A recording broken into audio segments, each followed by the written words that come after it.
There are moments when dissatisfaction appears without explanation. Nothing has collapsed. Nothing is clearly wrong. Your life is intact. Your relationship is functioning.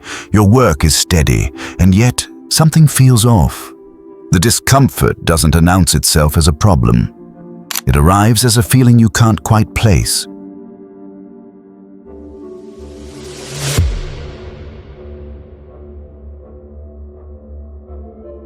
What most people never realize is that this unease rarely comes from what is. It comes from what the mind has quietly placed beside it. We don't experience life directly. We experience it relative to something else. A partner feels less inspiring only after meeting someone more charming. A salary feels insufficient only after hearing what someone else earns. A peaceful evening feels empty only after watching other people's highlights scroll past your eyes. None of this is intentional. You didn't choose to compare. The comparison happened on its own, silently, automatically, beneath awareness. So today, this isn't about fixing the feeling. It isn't about forcing gratitude or drowning it in positivity. It's about seeing clearly. Because once you understand what's actually happening, much of the suffering you assumed was reality begins to loosen its grip. What follows is a way of seeing how the mind subtly distorts value, happiness, and judgment, and how simple awareness, without effort or struggle, can quietly restore balance.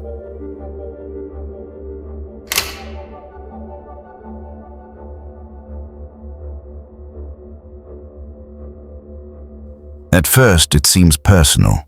You assume the disappointment is coming from the thing itself, the relationship, the job, the moment you're in. But if you slow down long enough, something strange begins to reveal itself. The mind is rarely judging what's in front of it. It's judging what changed, what came just before, what appeared nearby, what quietly slipped into the frame. This is the contrast effect.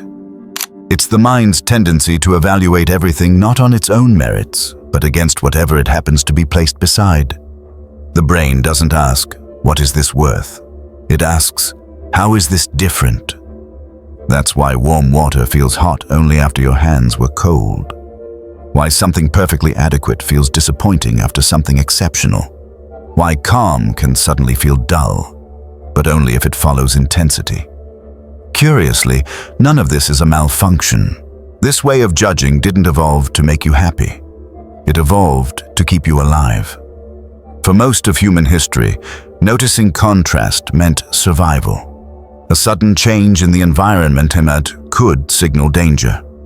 A difference in conditions could signal opportunity, so the mind learned to stay alert to shifts, to focus on what stood out, to treat difference as meaningful. And for thousands of years, that worked. But modern life doesn't run on the same rules. Today, the environment changes constantly. New people, new stories, new standards. Endless reference points passing through your awareness. And the same mechanism that once protected you now quietly interferes with satisfaction. It makes stable things feel lacking. It makes reasonable choices feel like errors. It makes good enough feel like failure. And because it operates in silence, without announcing itself, the feeling it produces feels trustworthy. It feels like insight. It feels like truth. When in reality, it's just the mind doing what it has always done, reacting to contrast and mistaking difference for meaning.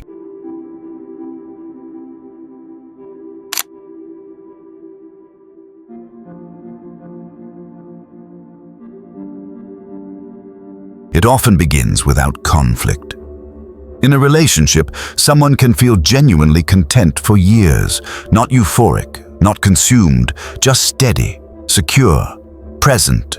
Then, one day, they meet someone else. Not even someone better, just someone different. More attentive in small ways, more exciting in conversation, more alive in contrast. Nothing about the original relationship changes. No betrayal, no decline. Only the reference point shifts. And yet, dissatisfaction blooms as if something real has been lost.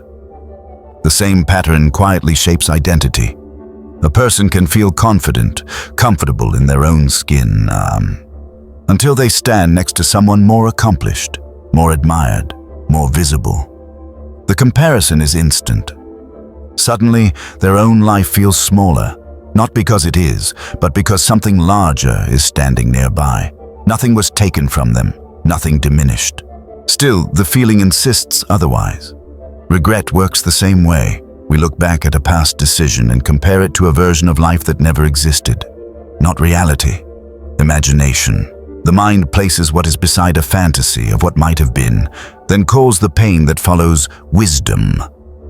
But the comparison isn't fair. It never was. One side is real, with limits and trade-offs. The other is idealized, frictionless, and immune to consequence. Yet the emotional weight feels convincing.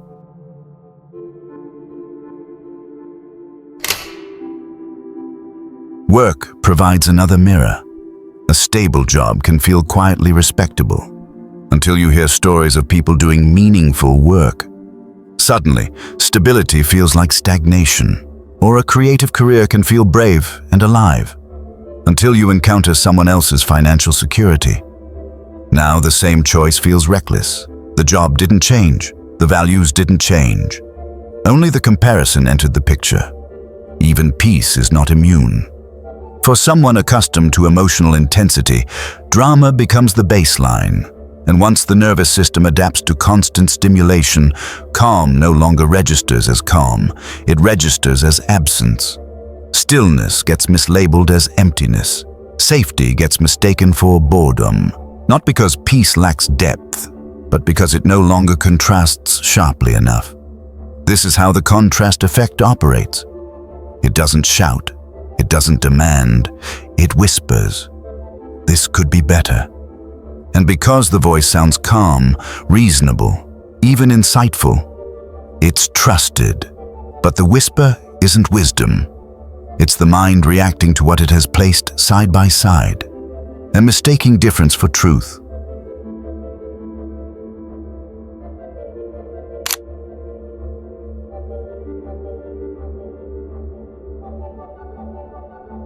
At some point, a question naturally arises. Why does the mind do this? Why does dissatisfaction appear even when nothing is clearly wrong? The answer is less personal than it feels. The mind isn't working against you. It never was. It's doing what it learned to do long before comfort, stability, or long-term happiness mattered. For most of human history, standing still was dangerous.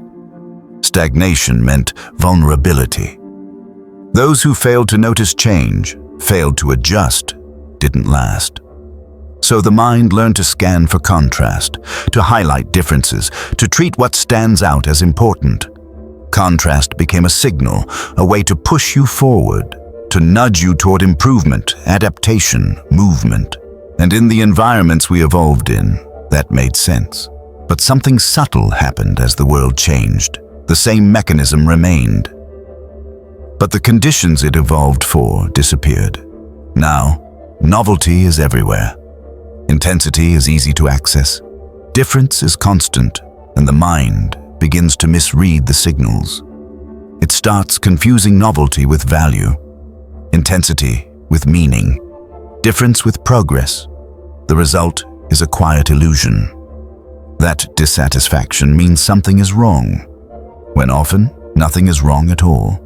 Something else is simply louder, a brighter comparison, a more vivid alternative, a sharper contrast passing through awareness. Once you see this, something unexpected happens. The self-criticism softens. You stop accusing yourself of being ungrateful. You stop assuming you're broken. You stop wondering why contentment won't stick. Because the issue was never a flaw in you. It was a feature of being human. An inherited mind that overweights comparison. Even when comparison no longer serves you, and in understanding that, the struggle eases, not because the mind stops comparing, but because you stop believing that every feeling it produces is telling the truth.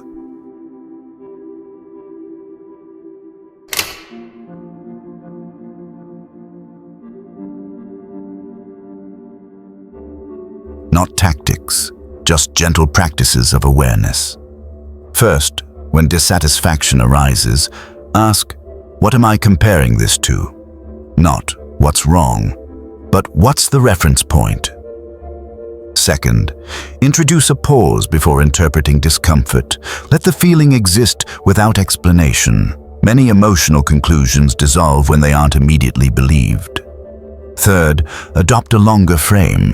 Ask, would this feel lacking if no comparison were present? Often the answer restores perspective quietly, without effort.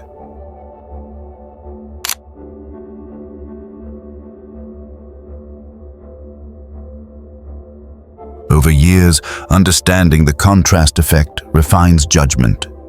You become less reactive to fleeting impressions, less tempted by dramatic alternatives, less harsh with yourself and others.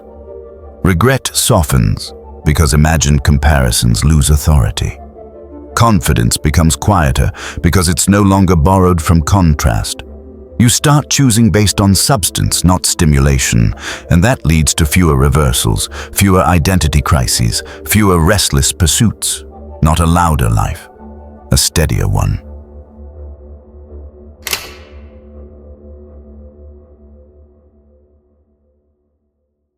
Much of what troubles us isn't life itself, but the mental yardsticks we unknowingly apply to it. When you see the contrast effect at work, you don't need to fight it.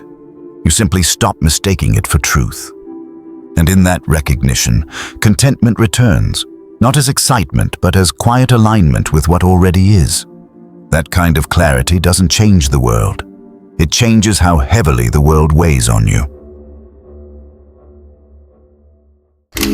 Thanks for spending time with us. If this sparked a new way of thinking, hit like and subscribe to keep the ideas flowing. And don't forget, check the description for the links to the resources and the original books we used today. We'll see you in the next one.